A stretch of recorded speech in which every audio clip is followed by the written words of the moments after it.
안녕하세요 여러분. 네, 제가 잠깐 기도하고 그리고 오늘 말씀 증거하겠습니다. 하나님 아버지 감사합니다. 하나님, 오늘도 말씀을 들고 섰지만 하나님, 저는 아무것도 할 수가 없습니다. 하나님, 어, 모든 것들을 하시는 분은 바로 하나님이십니다. 그리고 성령 하나님께서 하나님, 듣는 자들의 모든 마음 가운데 임하시고 하나님 말씀이 말씀되게끔 하나님께서 역사하시지 않으시면 하나님, 아무것도 의미가 없습니다. 사실상 하나님, 저도 주님 앞에 어, 사명을 받아서 하나님 말씀을 증거합니다. 아버지, 하지만 사실상 저는 아무것도 아닙니다. 하나님, 모든 것 사명을 주시는 분도 주님이시오. 하나님, 또 그 말씀을 듣게 하시고 그 말씀이 실제로 말씀되게 하시는 분도 주님이십니다. 하나님, 모든 것은 주님의 은혜에, 주님의 역사하심에 달려 있습니다. 하나님, 주님, 이 자리에 주님께서 임하시고 우리와 동행하여 주시옵소서. 하나님, 우리가 핵심으로 볼 수 있도록 하나님, 우리의 눈을 주님께로 고정시켜 주시옵소서. 하나님, 말씀을 시작하는 시간이 오니 마치는 그 시간까지 하나님 온전히 주님 영광 받아주시고 주님이 온전히 드러나 주시옵소서.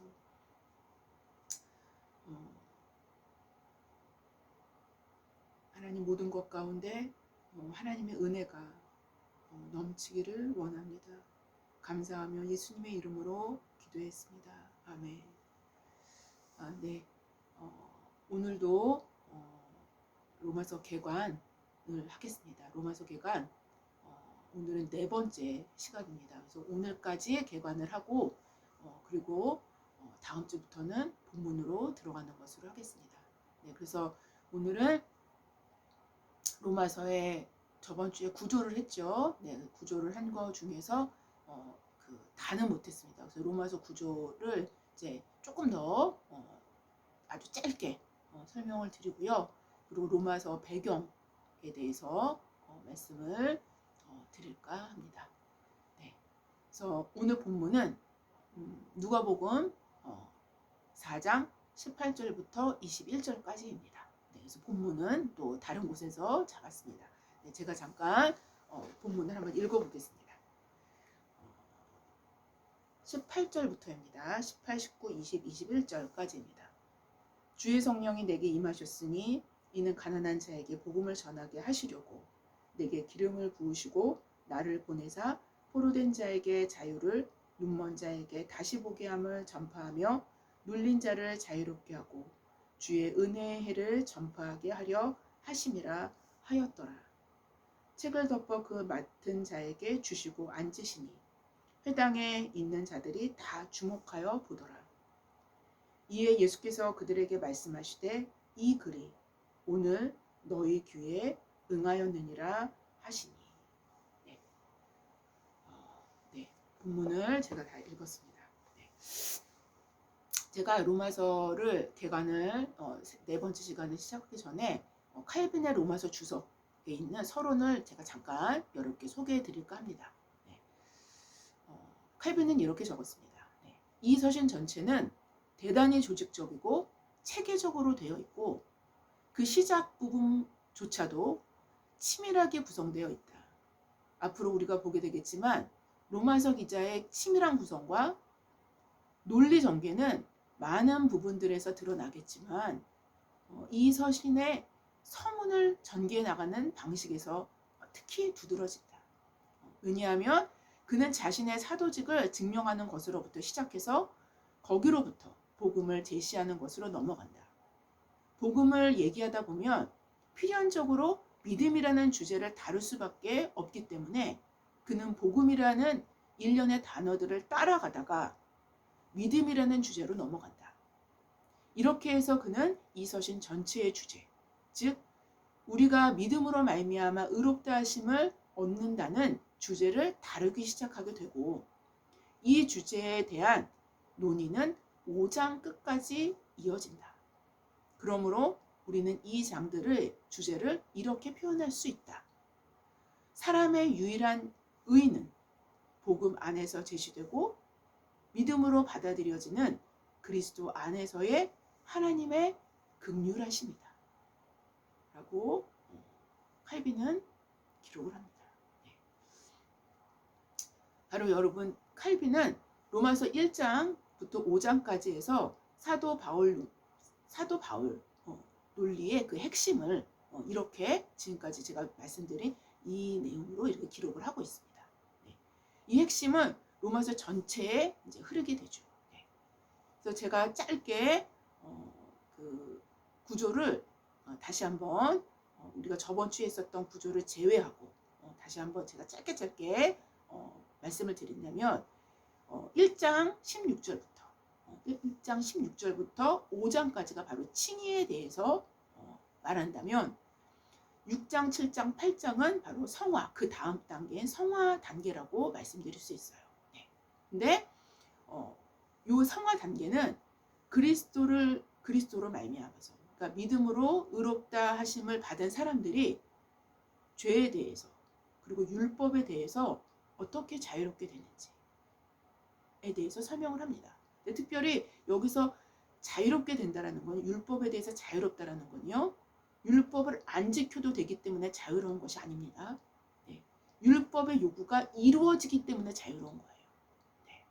그리고 또 그 이후에 8장에서는 어떻게 그 자유를 성령 안에서 누릴 수 있는지에 대해서 기술을 합니다. 그리고 9장, 10장, 11장은 여러분도 잘 아시다시피 이스라엘에 관한 내용입니다. 즉 이스라엘은 사도 바울이 지금까지 거론해온 하나님의 의죠. 그렇죠? 믿음으로 말미암아 구원받는 그 하나님의 의를 붙잡지 않고 자기의 의를 붙잡았기 때문에 마치 하나님께로부터 버림받은 듯한 상황으로 전개되지만 결국에는 이스라엘이 구원을 받을 것이다 라는 내용이 9장, 10장, 11장이에요.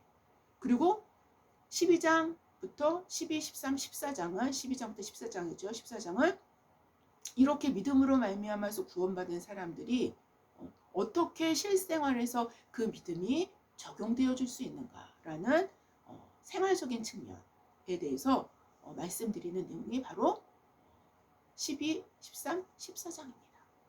그리고 이제 15, 16장은 제가 저번 주에 말씀을 드렸고요. 그래서 이런 구조로 되어 있습니다. 근데 이게 다가 아니라 또 이런 구조 내에서 또 한 가지 장치를 사도 바울은 하고 있어요. 이게 뭐냐면 사도 바울 그 당시에 아주 논리적이라고 스스로 생각했었던 사람들이 있었어요. 바로 그 궤변주의자라고 우리는 표현을 하는데 그 사람들은 자신들의 논리를 아주 묘하게, 아주 이상하게 논리를 적용하면서 하나님을 거역했었던 사람들이죠. 그래서 이런 궤변주의자들에 대해서 주장을 아주 확고하게 변론해 나가는 그런 변증 형식으로 또 기술이 되어 있습니다. 그래서 이 두 가지의 어떤 구조로 장치가 굴러가는 그런 형식으로 되어 있는 것이 바로 로마서입니다. 이처럼 로마서가 이렇게 논리적이고 조직적인 특성을 갖고 있는 책이기 때문에 역사적으로 봤을 때는 지성적인 사람들이 가장 좋아하는 책이라고 또 정평이 나 있는 책이 바로 로마서입니다, 여러분. 그러나 지성으로만 로마서를 본다면 로마서의 깊은 곳으로 더 이상 들어가기는 매우 어렵습니다. 깊은 곳은 언제나 낮은 곳으로 통합니다. 더 이상 깊어지지 않는 것은 더 이상 낮아지지 않기 때문입니다. 자연도 우리에게 이것을 가르쳐주죠.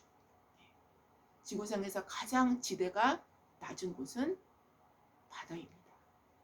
바로 바다는 지구상에서 깊은 곳의 대명사이죠. 바다 중에서도 가장 지대가 낮은 곳이 가장 깊은 곳이죠. 이처럼 바로 어떤 논리적인 것보다 더할 나위 없이 중요한 것은 로마서의 내용이 전개되어짐에 따라 우리 자신을 보게 되어질 수 있는 시간을 가져야 된다는 것입니다. 우리가 말씀을 해석하기에 앞서 말씀이 우리 자신과 우리 자신의 삶을 해석할 수 있도록 내어드리는 시간이 저도 되고 여러분도 되어지기를 주님의 이름으로 기도드립니다. 네. 링컨이 대통령으로 일하고 있을 때의 일입니다. 어느 날 아침 급한 용무로 대통령을 방문한 비서관이 응접실로 들어가려고 하는 순간에 복도 끝을 이렇게 보게 됐어요. 순간에 복도 한쪽 저 구석에서 열심히 구두를 닦고 있는 한 남자를 보게 된 것입니다. 무심코 옆을 지나가려다가 비서관은 깜짝 놀라게 된 거죠. 왜냐하면 그 사람이 링컨이었기 때문에. 바로 구두를 닦고 있었던 사람은 대통령 자신이었기 때문입니다. 비서는 잠시 당황해서 멍멍멍 거리다가 용모를 좀 가다듬고 말을 했습니다. 각하, 스스로 그런 일을 하시는 모습이 세간에 알려지면 좋지 않습니다. 도대체 왜 그러십니까? 이제 이런 식이죠. 네. 비서는 전부터 대통령이 꼭 시골 사람 같이 거칠고 촌스러운 태도를 갖고 있다고 수군거리는 세간의 말들을 많이 들어왔어요. 그래서 난처한 경험들을 생각하면서 오늘은 마음을 먹고 대통령께 좀 말씀을 드려야겠다라고 생각해서 그 사람 깐에는 그렇게 얘기를 한 것입니다. 링컨이 굉장히 좀 촌스럽고 좀 세련되지 못한 그런 모습들을 많이 보였었나 봐요. 그런데 링컨은 잔잔한 미소를 띠면서 이렇게 대답을 했습니다. 구두 닦는 것이 부끄러운 일인가? 자네 생각이 틀렸다고는 생각을 안 하는가? 세상에는 천한 직업이라고 말할 직업은 없지. 단지 천한 마음을 가진 사람들이 있을 뿐이야. 이라고 대답을 했다고 합니다. 여러분, 링컨의 패러다임처럼 성경은 우리에게 교만하고 스스로를 높이는 마음이 천한 것임을 말씀하십니다. 여러분, 성경적인 패러다임은요, 스스로를 높이는 것이 천한 마음입니다. 오히려 스스로 천하게 생각하는 마음에 사실상 진리의 빛이 비춰집니다. 이런 자고하는 마음은 절대로 말씀이 말씀되지 않게 만듭니다.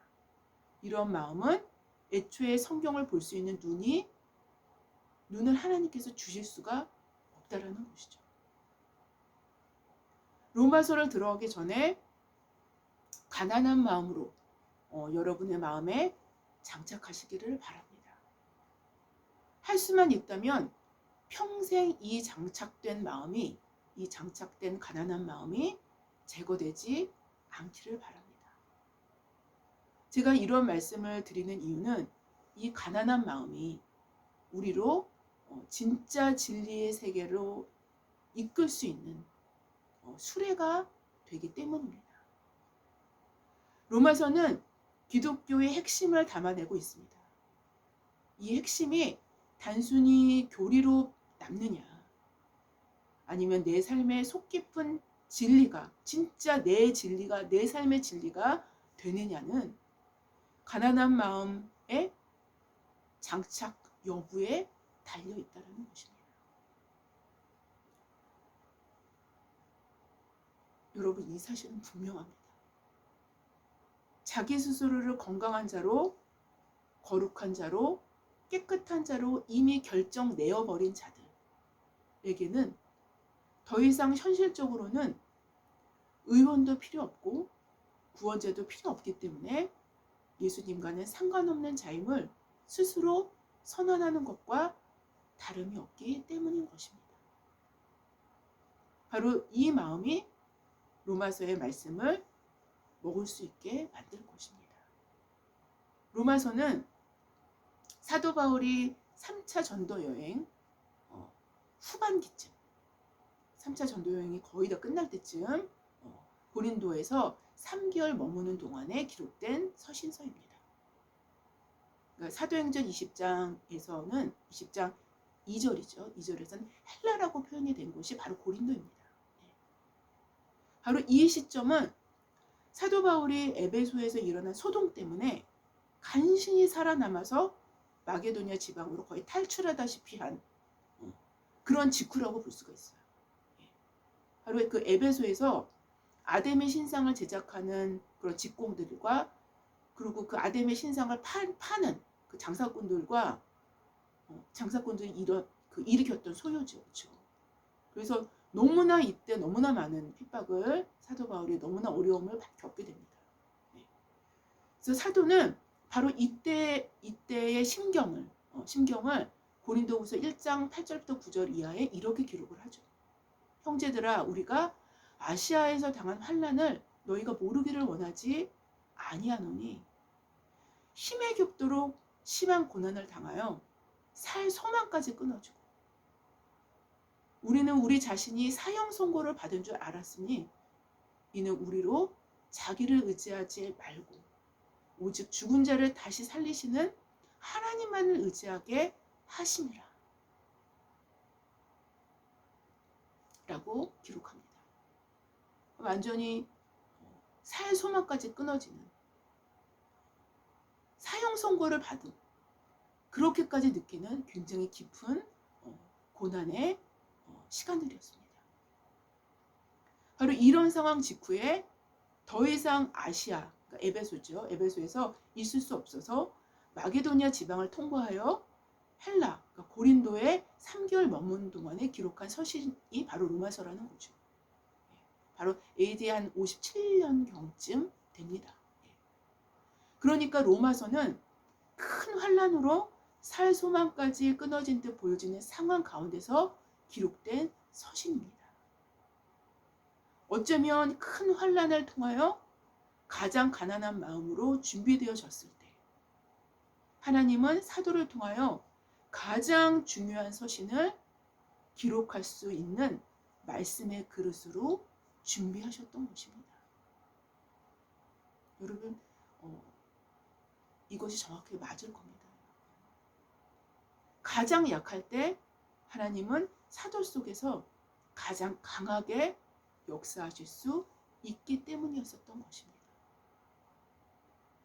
그런데요, 또 로마서를 기록한 직후 수리아를 통해서 가고자 했는데 예루살렘으로 수리아를 이렇게 통해서 예루살렘을 가서 이제 선교 보고를 하고자 했는데 그것이 이제 원래 계획이었는데 유대인들이 바울을 해하고자 로마서를 쓰기 직전에는 이방인들이 바울을 해하고자 했죠. 했죠. 로마서를 쓴 직후에는 유대인들이 이제는 핍박을 가기 시작한 것입니다. 그래서 유대인들이 바울을 해하고자 하는 음모를 알고 다시 마게도냐로 역행해서 빌립보를 거쳐서 드로아로 가게 돼서 그 다음에 이제 그 다음 코스로 연결해서 가게 된 것입니다. 바로 로마서를 쓰기 전에 큰 환란을 당했듯이 기록 직후에도 아주 상당한 고난은 지속이 됩니다. 지금까지 제가 로마서의 기록 배경을 말씀을 드렸어요. 바로 로마서는 고난의 한복판에서 기록된 서신이라고 말씀드릴 수 있습니다. 물론 바울 서신 대부분이 그렇지만 특히 고린도 전후서와 로마서는 특히 더 그렇습니다. 따라서 로마서는 논리적이고 조직적인 방식과 방법들 안에 내재되어 있는 인간 본질을 정직하게 볼 수 있어야 합니다. 그리고 하나님의 긍휼을 볼 수 있어야 합니다. 이것을 보기 위해서는 어떤 마음이 필요할까요? 어떤 마음이 필수적일까요? 바로 이러한 마음은 가난한 마음에서부터 시작이 됩니다. 이것에서부터 나오는 것이죠. 이것이 없이는 교리적인 책으로 남겨지게 될 뿐입니다. 우리가 우리 자신을 진리의 빛으로 정직하게 보게 되어질 때 우리는 우리 자신에게 의원이 필요 없다라는 사실이 아니라 의원이 반드시 필요하다는 사실을 알게 될 것입니다. 또한 우리 자신에게 구원자가 필요하다는 사실을 알게 될 것입니다. 매일의 삶에서 매 순간 구원자가 절실히 필요하다는 사실을 알게 될 것입니다. 사실상 복음되는 자들은 바로 이러한 자들입니다. 예수님은 나사렛 회당에서 말씀하셨습니다. 주의 성령이 내게 임하셨으니 이는 가난한 자에게 복음을 전하게 하시려고 내게 기름을 부으사 나를 보내사 포로된 자에게 자유를 눈먼 자에게 다시 보게 함을 전파하며 눌린 자를 자유롭게 하고 주의 은혜를 전파하게 하려 하시니라. 라고 이사야서 61장 1절 2절을 다시 말씀하시면서 이 글이 오늘날 너희 귀에 응하였노라 라고 말씀을 하시죠. 바로 그래서 복음은 정확히 가난한 자에게 전파되는 특성을 갖고 있습니다. 여러분, 복음은요, 가난한 심령에만 전파되는 특성이 있어요. 그 특성, 그 안에 그 내부적인 특성 자체가. 이 가난함은 인간 본성을 알기에 자신의 실체를 정직하게 직면할 때 얻어지게 되는 가난함인 것입니다. 여러분, 부한 자도 가난할 수 있고요. 가난한 자도 부할 수 있습니다. 그래서 복음이 복음되기 위한 전반부에는 정직함과 가난함이란 문을 통과해야만 들어갈 수 있게 되는 것입니다. 정직한 눈으로 보지 않는다면 누구도 가난해질 수 없습니다. 특히 현대인들은 가난해질 수 없습니다. 가난함은 정직한 눈을 통해서 하나님의 은혜로만 임하게 됩니다. 그렇기 때문에 반대로 교만은 그 자체에 자기 기만적인 성질을 갖고 있습니다.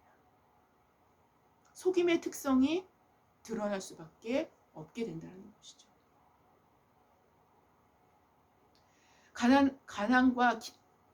기만과 속임은 절대로 복음을 받아들일 수 없으며 하나님의 말씀으로 들을 수도 없게 됩니다. 실제로 그들에게는 하나님의 말씀이 아닌 거예요. 그런 현상을 자기 내부적으로 만듭니다. 그게 바로 교만이에요. 여러분, 교회를 다닌다고 해서 모두 복음을 참되게 받는 것은 아닙니다. 복음은 절대적으로 마음이 가난한 자에게 전해지는 것입니다. 이건 절대적입니다.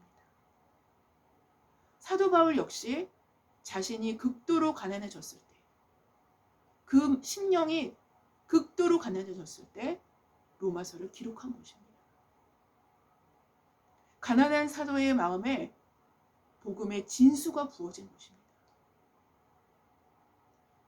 그래서 이를 기록하게 하신 것입니다. 그렇다면 로마서를 듣게 될 우리 역시 가난한 마음으로 준비되어지는 것이 최고의 준비일 것입니다.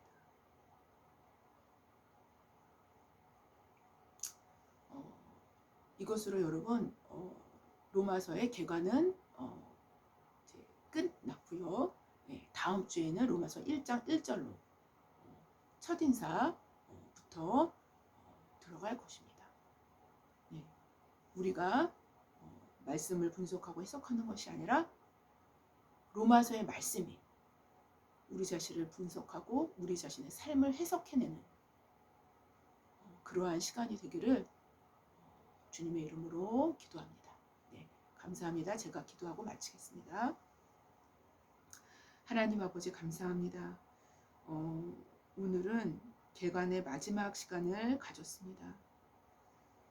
하나님, 우리에게 낮은 마음, 가난한 마음으로 장착시켜 주시옵소서. 하나님, 그래서 교리가 아닌, 딱딱한 교리가 아닌 하나님 내 마음의 진리로, 내 마음의 하나님의 말씀으로 하나님 그렇게 우리가 로마서를 배워나갈 수 있는 시간이 되기를 참으로 원합니다. 하나님 우리에게 그러한 축복으로 저도 듣는 자에게도 그러한 축복으로 하나님의 은혜가 임할 수 있도록 주님 부어주시기를 원합니다. 감사하며 예수님의 이름으로 기도했습니다. 아멘. 감사합니다.